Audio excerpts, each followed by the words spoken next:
Ma sœur a adoré me faire passer pour la méchante de l'histoire, jusqu'à ce que je me batte pour mes enfants.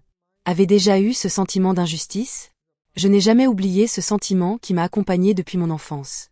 Depuis que je suis toute petite, ma sœur Élise a trouvé un talent étrange, presque instinctif, pour me faire passer pour la méchante de chaque situation. Chaque dispute, chaque maladresse, chaque erreur devenait ma faute. Même lorsque je faisais tout correctement, elle trouvait un moyen de transformer mes réussites en échecs. Je me rappelle encore ce Noël où, à 6 ans, j'avais peint un petit tableau pour notre mère. Je l'avais fait avec amour, choisissant soigneusement chaque couleur. Mais Élise, sans aucune gêne, s'est emparée de l'œuvre, l'a mise en avant, et a dit que c'était elle qui l'avait aidée à le faire. Les compliments ont été pour elle, et moi, j'étais invisible, incapable de défendre mes efforts. J'ai pleuré en silence, serrant mes petites mains sur mes genoux, me demandant pourquoi je ne pouvais jamais être reconnue pour ce que je faisais. Mais cette injustice n'était qu'un début. Je me souviens d'un autre incident, un matin d'été, où j'avais préparé des cartes pour l'anniversaire de ma mère. Chaque carte était décorée avec soin, des petites étoiles dessinées à la main et des mots choisis avec tendresse. Quand ma mère est venue admirer nos créations, Élise a commencé à se vanter de sa carte, en insistant sur le fait que j'avais copié son idée. Ma mère, fatiguée et pressée, n'a pas pris la peine de vérifier. Elle a félicité Élise, et moi, j'ai dû me contenter d'un sourire forcé, en retenant mes larmes. Ce genre de situation s'est répété des dizaines de fois, transformant mes efforts en preuves contre moi. À l'école, ces manipulations étaient tout aussi subtiles mais dévastatrices. Quand j'avais 9 ans, j'ai participé à un concours de récitation. J'avais appris mon texte par cœur, chaque mot prononcé avec passion et soin. Mais Élise a raconté à notre institutrice que je l'avais copié sur un camarade, prétendant qu'elle avait vu mon cahier ouvert. L'enseignante, ne voulant pas prendre de risques, m'a accusé de tricherie. J'étais terrifiée et humiliée, incapable de me défendre face à ces accusations fausses mais si convaincantes. Il y avait aussi ces moments de jeu d'enfance, où l'on aurait pu croire que tout était innocent. Mais Élise savait comment me piéger. Lors d'une partie de cache-cache, j'avais trouvé une cachette parfaite. Quand j'ai été découverte, elle a couru raconter que je trichais, que j'avais commencé à me cacher avant que le compte à rebours ne se termine. Mes amis m'ont regardé avec suspicion, et moi, je me suis retrouvée seule, accusée pour quelque chose qui n'était qu'un jeu. Chaque situation, même ludique, devenait un instrument pour me rabaisser. En grandissant, ces incidents se sont multipliés. Adolescente, elle critiquait mes vêtements, mes choix, mes amitiés, et mes notes devant tout le monde, transformant chaque réussite en ridicule. Je me souviens d'un projet d'histoire que j'avais travaillé des semaines durant. Élise a raconté à tous que j'avais copié un passage d'un manuel. Mes parents m'ont cru, et j'ai passé des jours à tenter de me justifier. Ces humiliations répétées ont construit en moi un sentiment de solitude écrasante. J'avais beau être intelligente, brillante, gentille, tout était systématiquement retourné contre moi. Puis est arrivée l'adolescence avec ses amitiés et ses premiers véritables choix personnels. Élise ne manquait jamais de me rabaisser. Je me rappelle d'un été où j'avais été invitée à un camp de théâtre. J'étais excitée, fière de cette opportunité. Mais dès mon retour, elle a raconté à nos parents que j'avais fait des bêtises, que j'avais été insolente avec les animateurs. Mes parents m'ont confrontée avec colère. J'ai eu beau leur expliquer la vérité, ils étaient influencés par son récit. La rancune s'est installée, une colère silencieuse mais permanente qui me suivait à chaque étape de ma vie. Et puis il y a eu ce moment inattendu, un tournant dans ma vie, ma rencontre avec celui qui allait devenir mon mari. C'était un après-midi d'été, lors d'une sortie avec des amis communs.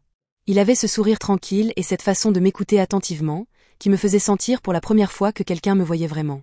Nous avons parlé pendant des heures, échangeant sur nos passions, nos rêves et nos petites folies. Mais lorsqu'Élise a appris que je voyais quelqu'un, elle a immédiatement commencé à semer des doutes dans mon entourage. « Il n'est pas sérieux », disait-elle. « Tu te fais des illusions », répétait-elle. Même mes amis proches ont commencé à hésiter, et j'ai dû me battre pour que mon bonheur ne soit pas entaché par ces critiques incessantes. Pourtant, au fil du temps, il est devenu mon allié le plus sûr, celui qui a vu ma valeur malgré les obstacles et qui m'a soutenu lorsque ma sœur essayait de tout détruire. Les repas de famille étaient toujours des moments à haut risque. Je me rappelle d'un dimanche où nous étions tous réunis autour de la table. J'avais préparé un repas soigneusement pensé, chaque plat choisi avec soin pour plaire à tout le monde. Mais Élise ne pouvait s'empêcher de trouver des failles.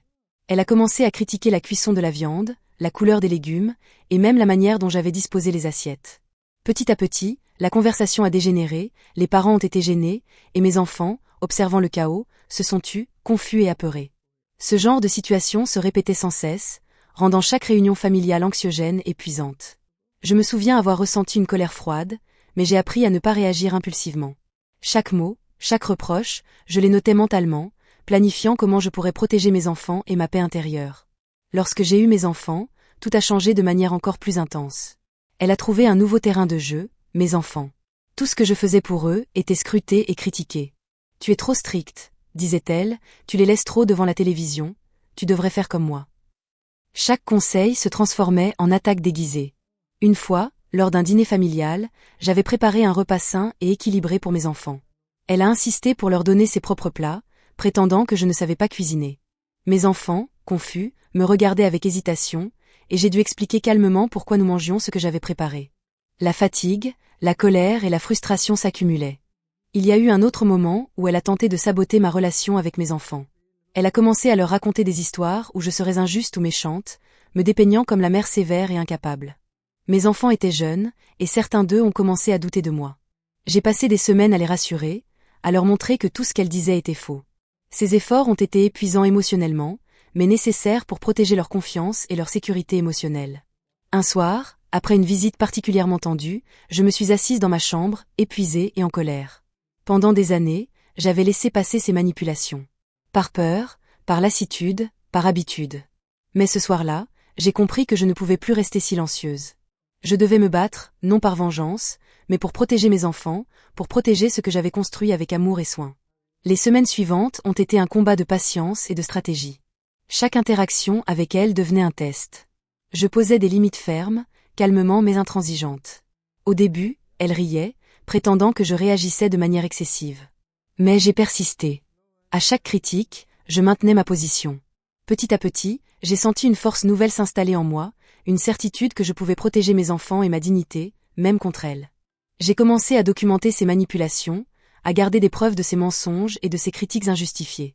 J'écrivais tout, chaque incident, chaque remarque, chaque injustice. Cela m'a permis de voir clairement le schéma qui se répétait depuis des années, et de comprendre que sa manière de manipuler n'était pas un hasard, mais une stratégie consciente. Avec ces preuves, je pouvais répondre calmement et fermement, sans me laisser emporter par mes émotions. Il y a eu un dîner familial où elle a tenté de me discréditer devant tout le monde. Mais cette fois, je n'ai pas cédé à la colère. J'ai parlé calmement, fermement, racontant ma vérité, exposant mes choix, expliquant mes intentions et l'amour qui guidait chaque décision pour mes enfants. Le silence était lourd. Pour la première fois, ces manipulations n'ont pas eu l'effet escompté. J'étais entendue, respectée, et une satisfaction silencieuse mais immense m'a envahie. À partir de ce moment, j'ai compris que la seule manière de préserver ma paix et celle de mes enfants était de prendre mes distances avec elle. Ce n'était pas de la haine, mais une nécessité vitale. Je ne pouvais plus lui permettre de perturber nos vies, de manipuler nos émotions, ni de mettre mes enfants dans une position où ils devraient choisir entre nous. J'ai donc pris la décision ferme et irrévocable. Ne plus lui adresser la parole, ne plus entrer dans ses jeux, vivre ma vie loin de ses manipulations.